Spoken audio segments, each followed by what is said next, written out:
Hello అండి. అస్సలాముఅలైకుం. నమస్తే. నా పేరు షాకిరా. ఇవాల్టి వ్లాగ్ వచ్చేసి నేను ఈవినింగ్ 6 నుంచి స్టార్ట్ చేస్తున్నాను. ఇప్పుడే ఆఫీస్ నుంచి వచ్చాను. సో, నేను ఒక్కోసారి 5 కల్లా వస్తున్నాను. ఒక్కోసారి 6కి అట్లా వస్తున్నాను అనమాట. రాగానే ఒక 1 అవర్ అయితే నేనసలు బ్రెయిన్‌ని ఎంప్టీ చేసేస్తానండి. వర్క్ గురించి అస్సలు ఆలోచించను. ఎందుకంటే డే అంతా గూడా ఇండియా కాల్స్ వస్తాయి. ఏవైనా వాక్ ఇన్స్ ఉన్నా జనాలతో మాట్లాడుతూ ఉండాలి. అండ్ నైట్ అవుతున్న కొద్దీ యూఎస్ కాల్స్ వస్తుంటాయన్నమాట. సో, అందుకే నేనేం చేస్తానంటే ఇంటికొచ్చిన తర్వాత ఒక గంట సేపు నా బ్రెయిన్ స్విచ్ ఆఫ్ చేసేస్తాను. నాకు ఏది ఇష్టమో ఆ పనులే చేస్తా అనమాట. ఆ తర్వాత మళ్ళీ ఇంకా కొన్ని కాల్స్ కానీ, మెసేజెస్ కానీ అటెండ్ అవ్వాల్సొస్తే అటెండ్ అవుతాను. అండ్ నాకు చాలా ఇష్టమైన రిలాక్సేషన్ ఇచ్చే పనేంటంటే టీ పెట్టుకోవడము, అలా ప్రశాంతంగా కూర్చొని టీ తాగడము. ఏదో టీవీ చూస్తూ అయినా గానీ, బుక్ చదువుతూ అయినా గానీ అలా నేను టీ తాగుతా అనమాట. ఈ టైం వచ్చేసి ఇంకా నాకు చాలా స్పెషల్. అండ్ మా హస్బెండ్ గూడా ఆఫీస్‌కి వెళ్తున్నారు. సో, ఇంకా ఒక్కదాన్ని కూర్చొని అలా సైలెంట్‌గా ఉంటాను కొద్దిసేపు. మార్నింగ్ ఇలా పాలు వేడి చేయడం కుదరలేదు. ఫ్రిడ్జ్‌లో పెట్టేసి వెళ్ళిపోయాను. సో, ఇప్పుడు పాలు గూడా వేడి చేస్తున్నాను. అండ్ రేపు హాలిడే అనమాట. ఎప్పుడైనా గానీ రేపు హాలిడే అన్నప్పుడు ఇవాళ నైట్ ఏదన్నా మంచిగా తినాలనిపిస్తది గదా! సో, ఈ మధ్య హడావుడిగానే వండుతున్నాను. అలా గాకుండా కొంచెం మంచిగా ఏమైనా వండుకుందాము అని చూస్తే సొరకాయ ఉంది. సరే సొరకాయతోటి సాంబార్ చేద్దాము. ఇంకా అన్ని వెజిటబుల్స్ వేసేసి అనుకున్నాను. అండ్ మార్నింగ్ కొద్దిగా ఎగ్ బుర్జీ చేశాను. అది గూడా ఉంది. అది ఇది సరిపోతది.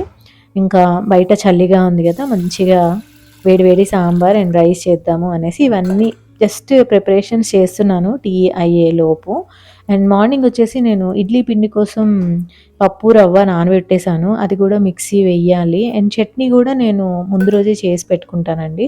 సో, నెక్స్ట్ డే నాకు ఈజీగా ఉంటది. కొంచెం రెస్ట్‌గా గూడా ఉంటదనమాట. ఇప్పుడు 2025 రాబోతుంది గదా! ప్రతిసారి మనం ఇంప్రూవైజ్ చేసుకోవాలి అనేసి రెజల్యూషన్స్ తీసుకుంటూ ఉంటాము. సో, ఇంకా ఎక్కువ కష్టపడాలి, ఇంకా ఏదో చేయాలి, ఏదో చేయాలి అలా ఎప్పుడూ రెజల్యూషన్స్ తీసుకుంటూనే ఉంటాం గదా!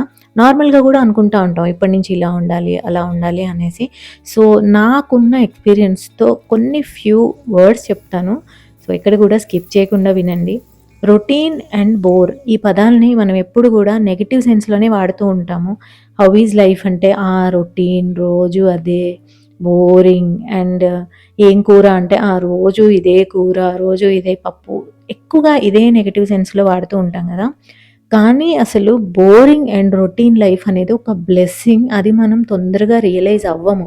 మనం ఎప్పుడు రియలైజ్ అయితామంటే ఏదైనా ఒక డిజాస్టర్ మన లైఫ్‌లో అయినప్పుడే ఆ రొటీన్ వాల్యూ అనేది మనకి తెలుస్తది.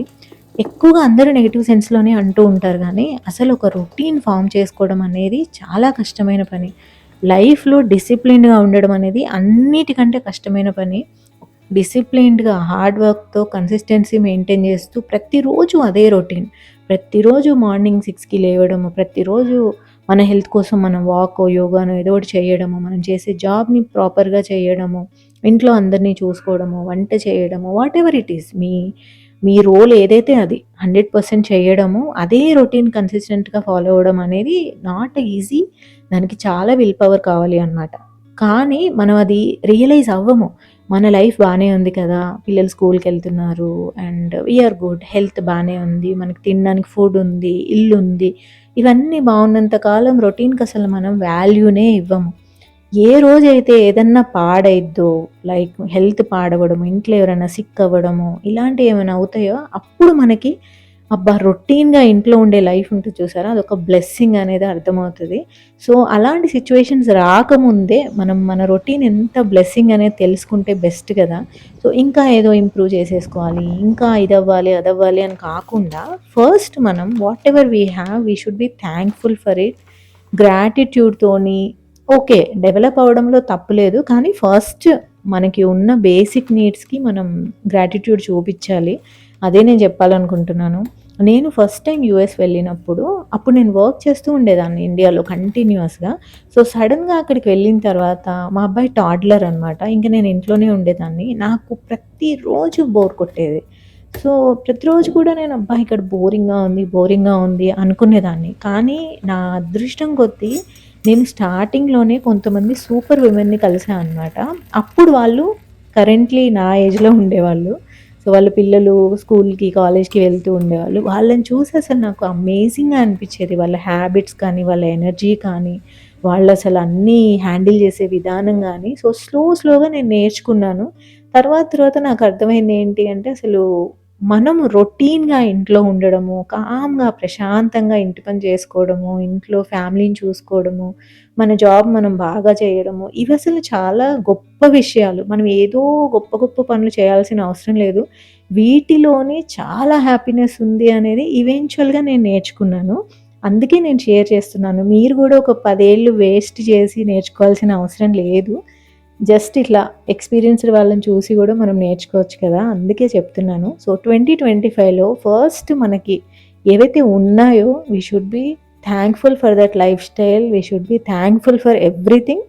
ఆన్ టాప్ ఆఫ్ దట్ మనం ఇంకా ఏదైనా కావాలంటే డెవలప్ చేసుకోవచ్చు. సో, అప్పుడు మనకి బోర్ కొట్టడము, చిరాకెయడము అవి ఏమీ ఉండవనమాట. నేనైతే ఇంట్లో ఎన్ని రోజులైనా ఉండగలను బోర్ కొట్టకుండా. ఇంట్లో పనులు చేసుకుంటూ, కొత్త వంటలు ట్రై చేసుకుంటూ, ఇల్లు ఆర్గనైజ్ చేసుకుంటూ నాకు బోరే కొట్టదు. సో, ఆ లైఫ్ స్టైల్‌కి మనం వెళ్ళిపోయాము అంటే మనల్ని ఎవ్వరూ ఇన్‌ఫ్లూయెన్స్ చేయలేరు. ఒకళ్ళు మనని పార్టీకి పిలవాలి, పెళ్ళిళ్ళకి పిలవాలి, ఇక్కడికి పిలవలేదు, అక్కడికి పిలవలేదు. అసలు ఇలాంటివి మన బ్రెయిన్‌లోకి రానే రావు. మనమేంటంటే మనంతట మనమే హ్యాపీగా ఉన్నామనుకోండి, ఇంకెవ్వరు అసలు మనని రూల్ చేయలేరు. ఇది ఎందుకు చెప్తున్నాను అంటే విమెన్‌కి చాలా తిరుగుతా ఉంటాయి బ్రెయిన్‌లో వాళ్ళు అలా చేశారు, వీళ్ళు ఇలా చేశారు అనేసి.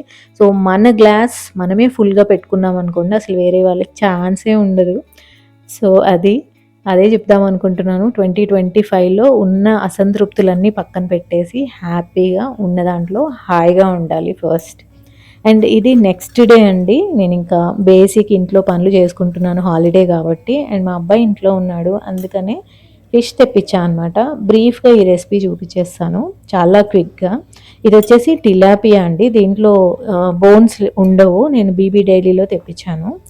సో, దీంట్లో ఏంటంటే కొద్దిగా బియ్యపిండి, జింజర్ గార్లిక్ పేస్ట్, ఉప్పు, పసుపు, కారం, ధనియాల పొడి ఇవేసేసి మ్యారినేట్ చేసి కొద్దిసేపు పక్కన పెట్టేసుకొని ఆ తర్వాత ఫ్రై చేసుకోవాలి. సో, మా అబ్బాయి ఇంట్లో ఉన్నప్పుడు నేను ఏదో ఒక స్పెషల్ డిష్ చేస్తూనే ఉంటాను. ఎక్కువగా నాన్ వెజ్ చేస్తూ ఉంటాను అనమాట. ఇంకా రెగ్యులర్‌గా మీరు వ్లాగ్స్ చూస్తున్నారు కదా! ఎవ్రీడే నేను వెజ్జే వండుతాను. ఏ రోజైతే మా అబ్బాయి వస్తాడో ఆ రోజే నాన్ వెజ్ వండుతా అనమాట. ఇంకా ప్రతిరోజు అయితే లంచ్‌లో నేను వన్ పాట్ డిషెసే చేసుకుంటున్నాను ఈ మధ్య. నాకే కదా అన్నట్లుగా నేను మరీ తక్కువ కూడా ఏమి వండుకోను. నాకేవైతే ఫేవరెట్స్ ఉంటాయో అవి నేనొక్కదాన్ని ఉన్నప్పుడు నేను వండుకుంటా అనమాట. హ్యాపీగా తింటాను. సో, ఇంకా ఇవాళ వీకెండ్ కాబట్టి కొన్ని పనులు ఇంకా ఎక్కువ చేసుకోవాలి తప్పదు గదా! అండ్ నాకు చాలా ఇష్టమైన పని ఏంటంటే కిచెన్‌లో ఉండడం. నేను చాలా హ్యాపీగా ఉంటాను కిచెన్‌లో ఉన్నప్పుడు. నన్నెవ్వరు అసలు డిస్టర్బ్ కూడా చెయ్యరు. యాక్చువల్‌గా వంట చేయడం అనేది ఒక థెరపీ లాంటిదండి. ఇట్స్ లైక్ మెడిటేషన్ అనమాట. మెడిటేషన్ అంటే మనం కూర్చొని అలా కదలకుండా కూర్చొని చేయాల్సిన అవసరం లేదు. వంట చేసేటప్పుడు ఏంటంటే మనం బ్రెయిన్ ఇంకా వేరే దేని మీద కూడా పెట్టం గదా! దాని మీదే ఫోకస్ చేస్తాము. దానివల్ల చాలా రిలాక్సేషన్ వస్తది. చాలామంది వంట చేసేటప్పుడు ఫోన్‌లో మాట్లాడుతూ లేదా కోపంగా, చిరాగ్గా చేస్తూ ఉంటారు. అంటే మన తప్పు కూడా ఏమీ ఉండదు. ఏవైనా నెగెటివ్ ఎక్స్‌పీరియన్సెస్ గురించి మనం ఫోన్‌లలో మాట్లాడేటప్పుడు, లేదంటే ఆలోచిస్తూ వంట చేసేటప్పుడు తెలియకుండానే ఫ్రస్ట్రేషన్ వస్తా ఉంటది. కానీ వంట చేసేటప్పుడు అట్లాంటి నెగెటివ్ ఎమోషన్స్‌తో వంట చేయడం అసలు మంచిది గాదు. తినేవాళ్ళకి కూడా మంచిది గాదు. మీరు బిలీవ్ చేస్తారో లేదో నాకు తెలీదు గానీ, పాజిటివ్ ఎనర్జీ, నెగెటివ్ ఎనర్జీ అనేవి ఉంటాయండి. నేనైతే ఎక్స్‌పీరియన్స్ చేశాను చాలా వరకి. చూడండి కొంతమంది మన ఇంటికొచ్చారనుకోండి ఈవెన్ తెలవనోళ్ళైనా గానీ, ఎందుకో వాళ్ళని చూడగానే పాజిటివ్‌గా అనిపిస్తది. వాళ్ళని కలవగానే ఒక రకమైన పాజిటివ్ ఎనర్జీ వచ్చినట్లుంటది. ఏమీ తెలవని వాళ్ళలో గూడా కొంతమందిని చూడగానే ఎందుకో మనకి ఆ వైబ్ సూట్ కాదనమాట. So, positive energy, negative energy అనేది ఇట్స్ రియల్. సో, అందుకనే మనని మనం పాజిటివ్‌గా ఉంచుకోవాలి. ప్రపంచాన్నయితే మనం మార్చలేము. మనం మాత్రమే మారగలమనమాట. సో, ఇంకా ఎవ్రీ సండే నేను బెడ్ షీట్స్ చేంజ్ చేస్తానండి. దీనివల్ల ఏంటంటే వీక్ డేస్‌లో ఎక్కువగా పనులుండవనమాట నాకు. అండ్ ఎడ్జెస్‌లో బెడ్‌షీట్‌ని లోపలికి పెట్టాలి అంటే కోంబ్ తీసుకొని పెట్టండి. It's very easy. అలానే వేళ్ళు నలగకుండా ఉంటాయన్నమాట. ఎందుకంటే మ్యాట్రెస్ చాలా బరువుంటది గదా! సో, ఇంక నేను ఎక్కువగా అయితే ఫిట్టెడ్ షీట్సే వాడుతూ ఉంటాను. బట్ స్టిల్ ఇంకా ఇవి ఇలా లోపలికి పెట్టేయాలనమాట. ఫిట్టెడ్ షీట్స్ వల్ల ఏంటంటే నాకు వీక్ మొత్తం గూడా బెడ్ సెట్ చేయాలి అంటే మరీ ఎక్కువ టైం ఏమీ పట్టదు, ఈజీగా అయిపోతుంది. అండ్ నేను బెడ్‌షీట్స్ ఎప్పుడు కూడా ఐకియాలోనే తీసుకుంటా ఉంటాను. ఐ నో ఈ క్వెషన్ డెఫినెట్‌గా వస్తది, అందుకే చెప్తున్నాను. అమెజాన్ నుంచి ఒక పార్సెల్ వచ్చిందండి. ఇది ఎప్పటినుంచో ఆర్డర్ చేద్దాం అనుకుంటున్నా. ఆల్మోస్ట్ 1 ఇయర్ నుంచి. ఎందుకో ఒక్కోసారి నేను డిలే చేసేస్తాను. సో, ఫైనల్‌గా మొన్న టైం కుదిరింది అండ్ చూడగానే కనిపించింది. ఆర్డర్ పెట్టేసా అనమాట. ఇదొచ్చేసి ఏంటంటే ఒక బ్రాస్ కలర్‌ది ఆహ్, ధూప్ వేయడానికనమాట. సాంబ్రాణి స్టిక్ ఇందులో వేసేస్తే చాలా బావుంటది. డెకోర్ పీస్‌లా గూడా ఉంటది. స్టిక్ లోపలుంటది అండ్ మూత పెట్టేసేయొచ్చు చక్కగా. సాంబ్రాణి పొగ అనేది బయటికొస్తా ఉంటది. ఇది నాకెప్పటినుంచో తీసుకోవాల్సుండే.